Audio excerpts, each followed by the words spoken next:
If you've been following the channel for a while, you know that I've watched over the course of years, but some certainly more recently than others, some disturbing films, and I've put together a list of my top 10 most disturbing films that you're going to see here in a couple seconds. Check that list out and stay tuned for the discussion after the fact.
So number 10 in American Crime, I understand there's kind of two movies that are based upon the Sylvia Likens case.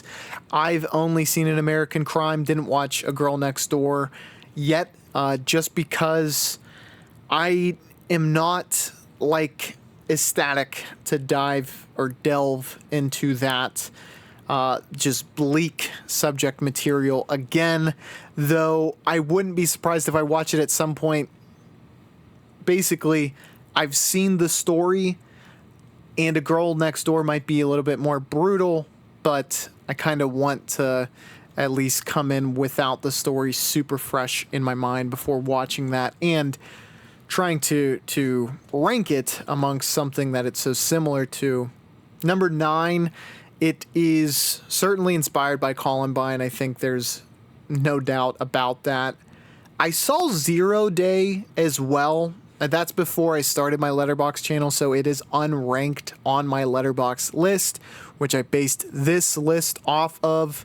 Would Zero Day make the top 10? I honestly, I think the banality of everyday high school life is what makes when the intensity gets ratcheted up so impactful. So I would say Elephant is more effective, quite frankly, and unsurprisingly so, because I think Zero Day is, I don't know if exploitative is the correct term, but it's kind of like, hey, beware of these boogeymen, whereas Elephant tries to show how differently everything can be from different perspectives.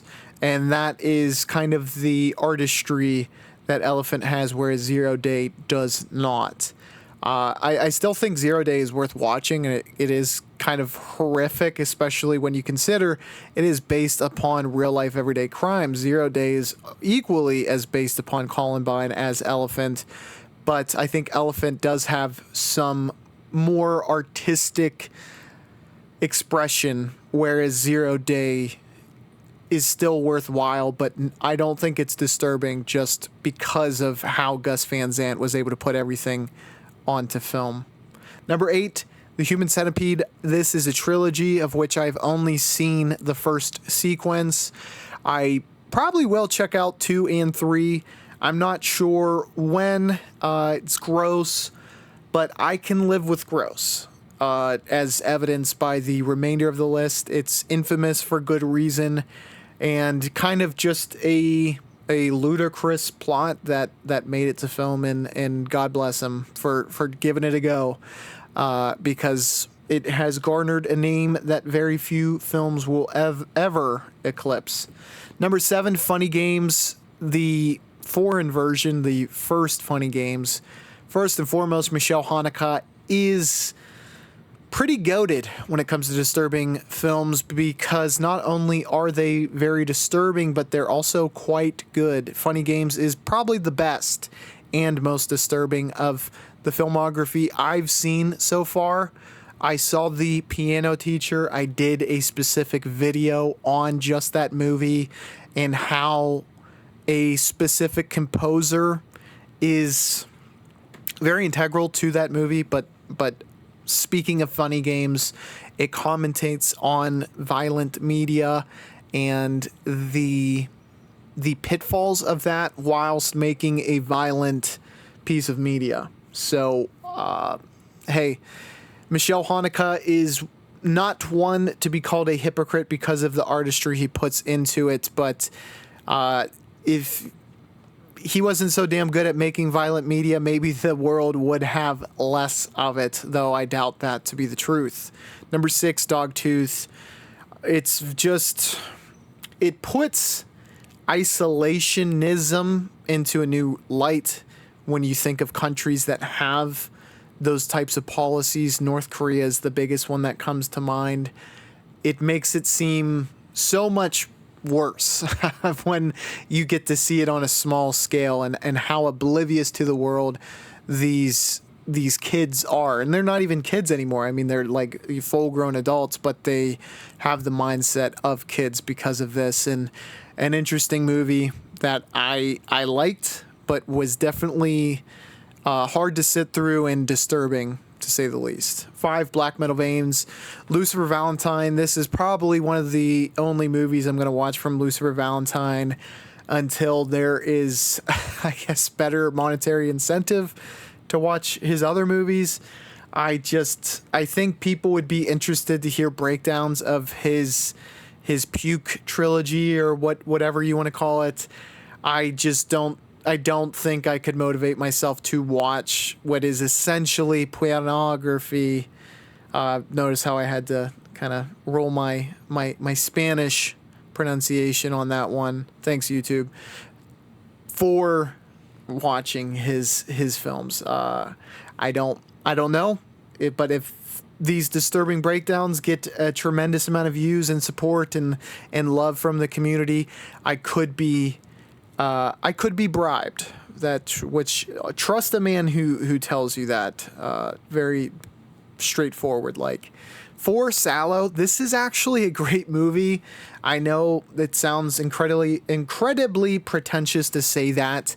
A lot of disgusting scenes, some brutal scenes too, and it is the earliest entry on the top 10. It's the only one from the 70s, 1975. Everything else is early 2000s, like late 1990s, into the 2010s. But there lies one that is decades earlier than everything else, and you have to give credit where credit's due. I mean, people weren't making many films that were as transgressive as Salo during that time period. And quite frankly, people think it cost the director Pier Paolo Pasolini his life. And that is part of the infamy of the film, but also the scenes too. There's the poo-poo. There are tales of hedonistic and depraved activities. It's the total package, for lack of a better term. And it really brings it in this film. And that is why it is in the top 5. Number 3, Martyrs. Everyone has maybe heard of the ending, if you are somewhat familiar with this film, as being the grossest part. Fillet of fish, I think not. But I personally find the just utter breaking of the spirit of our main character, I guess, for the second half, to be what was hardest for me to watch. That was hard as hell to sit through. I've said it time and time again. And again, if you're new here, be sure to hit that subscribe button because I cover stuff like this often. That hurt to watch, and it really was a palpable experience. I felt empathy in, like, physically in my stomach, and those moments were hard as hell to watch. And then there's some, gory and disgusting stuff throughout that just really, this has a lot that's going to affect 99% of people.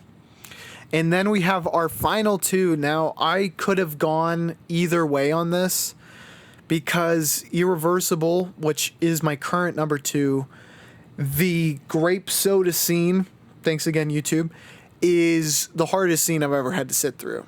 It is minutes longer than it feels it should be. And yet I felt as though I was on the verge of kind of like disassociating, just like, which is maybe what Gaspar Noé was going through, or not going through, but going for, rather. I think it was definitely effective. I don't know if I ever want to watch that film again. Whereas, maybe Martyrs, I could see myself watching that again. Black Metal Veins, not so much. Dogtooth, sure. Funny Games, sure. Human Centipede, not really. Elephant, probably, maybe. An American Crime, no. But yeah, I don't want to watch Irreversible again. And it really it comes down to that scene, because everything is just like, it's building momentum to give that specific scene the impact that it has. And it's hatred. I've never seen hatred just displayed so effectively, quite honestly. The male assaulter is just, he has utter disdain for his victim, and it's hard, and it feels so very realistic. When you watch someone being murdered in film, for whatever reason, it's easier to kind of, it's a movie. But with that, damn, it brings you into a headspace where it doesn't feel quite real. When the minutes start to pass and you feel more and more the weight of that scene, it starts to feel a lot more real than not. And that's why it's so brutal. I wouldn't recommend it unless you're really gung-ho about diving headfirst into some disturbing content. And the number one, this is like a volume puncher in boxing or MMA. Don't get me wrong, those punches are effective. Okay, Irreversible is like a guy who has a haymaker that, if it lands, is gonna knock your freaking block off into the front row. A Serbian Film is like Mike Tyson, who's just unloading these piston-like but hard as hell punches until you're down for the count.